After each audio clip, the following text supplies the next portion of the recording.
بسم اللہ الرحمن الرحیم۔ الحمدللہ رب العالمین والصلاة والسلام علی سید الانبیاء والمرسلین شفیع المذنبین رحمۃ العالمین سیدنا و مولانا محمد وعلی آلہ و صحابہ اجمعین۔ تمام تعریفیں اس اللہ کے لیے ہیں جو دلوں کے بید جانتا ہے، جو سینوں کی چھپی باتوں سے باخبر ہے۔ وہی رب جو ہدایت دیتا ہے اور وہی جو دلوں کو ایمان سے روشن کرتا ہے۔ اور درود و سلام ہو محمد مصطفیٰ صلی اللہ تعالیٰ علیہ وآلہ وسلم پر، جنہوں نے انسانیت کو اندھیروں سے نکال کر نور کی طرف بلایا، جن کی زبان سچائی، دل رحمت اور عمل حق کا آئینہ تھا۔ مدینہ منورہ کی فضا بدلی تھی۔ رسول اللہ صلی اللہ علیہ وآلہ وسلم کی ہجرت کے بعد ایک نئی اسلامی ریاست کی بنیاد رکھی جا رہی تھی۔ مکہ کی تنگ و تاریخ گلیوں سے نکل کر مدینہ کی سرزمین پر حق کا سورج طلوع ہوا۔ یہود، مشرکین اور نئے مومنین سب کے درمیان ایک نیا توازن قائم ہو رہا تھا، مگر ایک نیا چیلنج بھی سر اٹھا رہا تھا: نفاق، منافقین کا۔ یہ وہ لوگ تھے جو زبان سے کلمہ تو پڑھتے تھے لیکن دل سے منکر تھے۔ ان کا لیڈر عبداللہ بن ابی بن سلول وہ شخص تھا جو مدینہ کا سردار بننے والا تھا، مگر رسول اللہ صلی اللہ علیہ وآلہ وسلم کے تشریف لانے سے اس کی سیاسی طاقت چھن گئی۔ اس نے اسلام کا ظاہری لبادہ اوڑھا مگر دل میں دشمنی پال لی۔ ان کی زبان پر ایمان اور دل میں زہر تھا۔ ایسے لوگ صرف اس وقت نہیں تھے، یہ آج بھی موجود ہیں۔ کیا ہم نے کبھی سوچا، کیا ہمارے دل بھی ویسے ہی روشن ہیں جیسے ہماری زبان پر دعوے ہیں؟ کیا ہم بھی ان میں سے تو نہیں جن کے بارے میں قرآن کہتا ہے: فی قلوبہم مرض فزادہم اللہ مرضا؟ ان کے دلوں میں بیماری ہے اور تو اللہ تعالیٰ نے ان کی بیماری کو اور بڑھا دیا۔ یہ ویڈیو صرف دوسروں کو بے نقاب کرنے کے لیے نہیں بلکہ اپنے دل کو آئینہ دکھانے کے لیے ہے۔ نفاق جسم کی بیماری نہیں، یہ روح کی گہرائیوں میں چھپی ایک اندھی گھاٹی ہے۔ جیسا کہ علامہ اقبال رحمۃ اللہ علیہ نے کہا: زبان سے کہہ بھی دیا لا الہ تو کیا حاصل، دل و نگاہ مسلمان نہیں تو کچھ بھی نہیں۔ اور اسی طرح سلطان باہو رحمۃ اللہ علیہ فرماتے ہیں: دل سچیاں دا ہیرے وانگر، دل کھوٹیاں دا کوڑا ہے۔ آئیے خود سے سوال کریں، کیا میرے دل میں بھی مرض ہے؟ کیا میری نماز، میرا روزہ، میری باتیں سب ریاکاری ہیں؟ کیا میں اللہ سے سچا ہوں یا خود سے بھی جھوٹ بولتا ہوں؟ آئیے چلتے ہیں سورۃ بقرہ کی آیت نمبر 8، 9 اور 10 جو اسی حوالے سے ہے۔ وَمِنَ النَّاسِ مَن يَقُولُ آمَنَّا بِاللَّهِ وَبِالْيَوْمِ الْآخِرِ وَمَا هُمْ بِمُؤْمِنِينَ۔ اور کچھ لوگ کہتے ہیں کہ ہم اللہ اور پچھلے دن پر ایمان لائے اور وہ ایمان والے نہیں۔ وَمِنَ النَّاسِ مَن يَقُولُ، اور کچھ لوگ کہتے ہیں۔ اس سے پہلی آیات میں مخلص ایمان والوں کا ذکر کیا گیا جس کا ظاہر و باطن درست اور سلامت تھا۔ پھر ان کافروں کا ذکر کیا گیا جو سرکشی اور عناد پر قائم تھے۔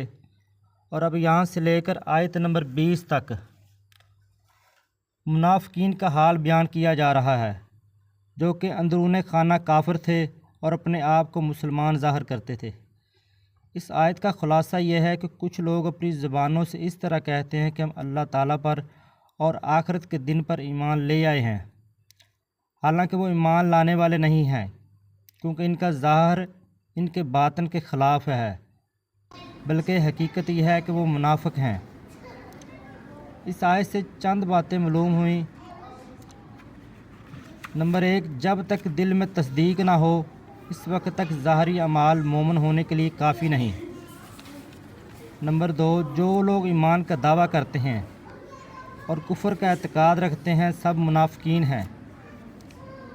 نمبر 3، یہ اسلام اور مسلمانوں کے لیے کھلے کافروں سے زیادہ.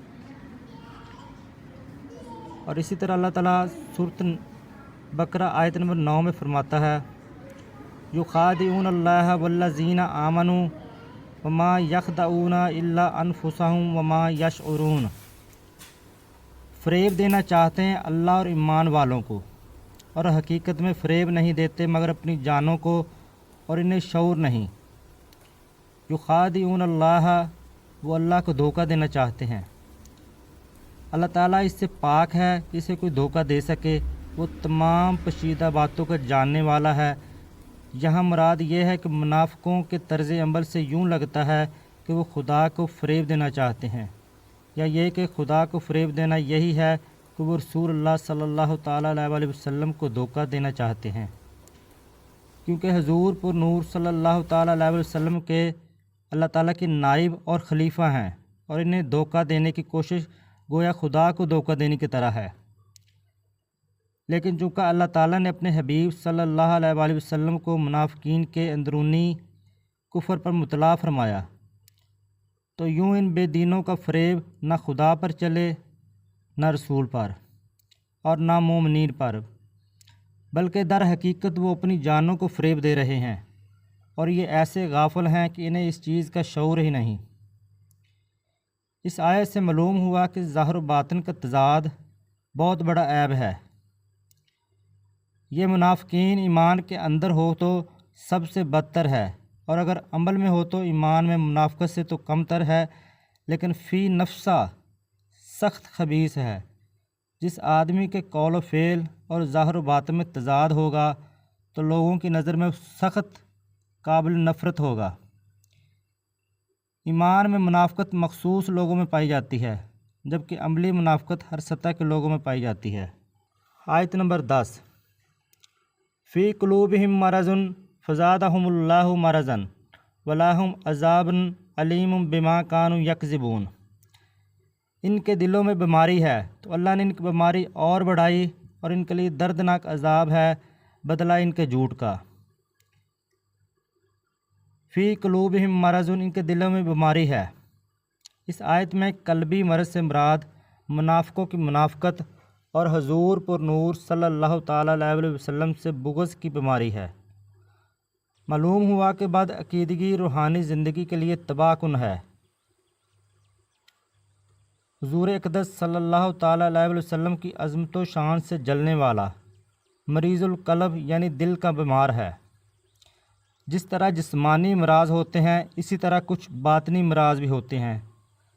جسمانی امراض ظاہری صحت و تندرستی کے لیے سخت نقصان دہ ہوتے ہیں، اور باطنی امراض ایمان اور روحانی زندگی کے لیے زہر قاتل ہیں. ان باطنی امراض میں سب سے بدتر تو عقیدے کی خرابی کا مرض ہے،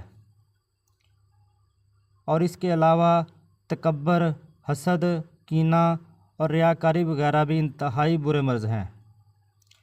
ہر مسلمان کو چاہیے کہ باطنی امراض سے متعلق معلومات حاصل کر کے ان سے نجات حاصل کرنے کی کوشش کرے. فزادہم اللہ مرضا، تو اللہ نے ان کی بیماری میں اور اضافہ کر دیا. مفسرین نے اس اضافے کی مختلف صورتیں بیان کی ہیں.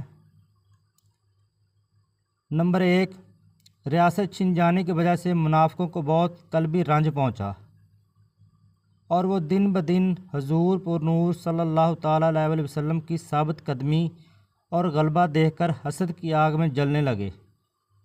تو جتنا نبی اکرم صلی اللہ تعالیٰ علیہ وسلم کا غلبہ ہوتا گیا تو آپ صلی اللہ تعالیٰ علیہ وسلم لوگوں میں مقبول ہوتے گئے. اتنا ہی اللہ تعالیٰ نے منافقوں کے رنج و غم میں اضافہ کر دیا. نمبر 2، منافقوں کے دل کفر و بد عقیدگی اور نبی کریم صلی اللہ تعالیٰ علیہ وسلم سے عداوت و دشمنی سے بھرے ہوئے تھے. اللہ تعالیٰ نے ان کی ان چیزوں میں اس طرح اضافہ کر دیا کہ ان کے دلوں پر مہر لگا دی تاکہ کوئی واعظ و نصیحت ان پر اثر انداز نہ ہو سکے. نمبر 3، جیسے جیسے شرعی احکام اور نزول وحی میں اضافہ ہوا اور مسلمانوں کی مدد و نصرت بڑھتی گئی، ویسے ویسے ان کا کفر بڑھتا گیا، بلکہ ان کا حال تو یہ تھا کہ کلمہ شہادت پڑھنا ان پر بہت دشوار تھا، اور اوپر سے عبادات میں اضافہ ہو گیا اور جرموں کی سزائیں بھی نازل ہو گئیں، جس کی وجہ سے یہ لوگ بہت بے چین ہو گئے تھے۔ وَلَهُمْ عَذَابٌ عَلِيمٌ بِمَا كَانُوا يَكْذِبُونَ، اور ان کے لیے ان کے جھوٹ بولنے کی وجہ سے دردناک عذاب ہے، یعنی اللہ تعالیٰ اور آخرت پر ایمان لانے کا جھوٹا دعویٰ کرنے کی وجہ سے ان کے لیے جہنم کا دردناک عذاب ہے۔ اس آیت سے معلوم ہوا کہ جھوٹ بولنا حرام ہے، اس پر دردناک عذاب کی وعید ہے، لہٰذا ہر مسلمان کو چاہیے کہ وہ اس سے بچنے کی خوب کوشش کرے۔ حضرت عبداللہ بن مسعود رضی اللہ تعالی عنہ سے مروی ہے، رسول اللہ صلی اللہ تعالیٰ علیہ وسلم نے ارشاد فرمایا، سچائی کو اپنے اوپر لازم کر لو، کیونکہ سچائی نیکی کی طرف لے جاتی ہے اور نیکی جنت کا راستہ دکھاتی ہے۔ آدمی برابر سچ بولتا رہتا ہے اور سچ بولنے کی کوشش کرتا رہتا ہے، یہاں تک کہ وہ اللہ تعالیٰ کے نزدیک صدیق لکھ دیا جاتا ہے۔ اور جھوٹ سے بچو، کیونکہ جھوٹ گناہ کی طرف لے جاتا ہے اور گناہ جہنم کا راستہ دکھاتا ہے۔ اور آدمی برابر جھوٹ بولتا رہتا ہے اور جھوٹ بولنے کی کوشش کرتا ہے، یہاں تک کہ اللہ تعالیٰ کے نزدیک کذاب لکھ دیا جاتا ہے۔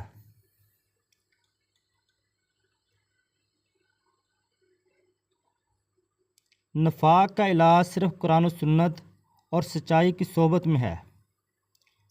اگر ہم سچے بننا چاہتے ہیں تو ہمیں اپنے دل کو پاک کرنا ہوگا، صرف زبان سے نہیں، دل سے ایمان لانا ہوگا۔ اللہ وہی قبول کرتا ہے جو دل سے جھکتا ہے، آنکھ سے روتا ہے اور سچائی سے توبہ کرتا ہے۔ آئیں آج ہی عہد کریں کہ ہم اپنے دلوں کی صفائی شروع کریں گے، جھوٹ، فریب، حسد اور ریاکاری کو چھوڑ کر خالص اللہ کے لیے جئیں گے، کیونکہ دل صاف نہیں تو صاف نہیں انسان۔ ابلیس کو بھی آتے تھے وضو کے فرائض بہت۔ اللہ ہمیں نفاق سے بچائے اور ایمان کی روشنی ہمارے سینے منور کرے، آمین یا رب العالمین۔ وصلی اللہ علی نبینا محمد وعلی آلہ وصحبہ اجمعین، والحمد للہ رب العالمین۔